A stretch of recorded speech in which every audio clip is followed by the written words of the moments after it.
শেষ ঠিকানা যদি 3.5 হাত মাটি হয়, তাহলে কিসের তো ক্ষমতার দাপট?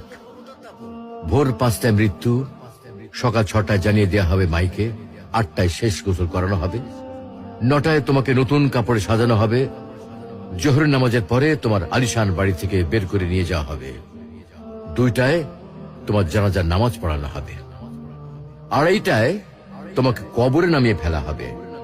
মাটি দেওয়া শেষ হয়ে গেলে কেউ তোমার জন্য দোয়া করবে, আর কেউ চলেও আসবে।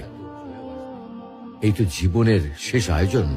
তো কিসের তো অহংকার, কিসের তো ক্ষমতার দাপট? হ্যাঁ, ক্ষমতা কারোর জন্য চিরস্থায়ী নয়। অন্যায় ভাবে কাউকে ঠকালে একদিন ঠিক নিজেকেও ঠকতে হবে, এটাই নিয়ম। হ্যাঁ, এটাই নিয়ম। ভোরের সূর্যোদয়ের আলোতে যে পৃথিবী আলোকিত হয়, সন্ধ্যার সূর্যাস্তে তা আবার হারিয়ে যেত দেখি। অসত্য দিয়ে সত্যকে কখনো ঢেকে রাখা যায় না।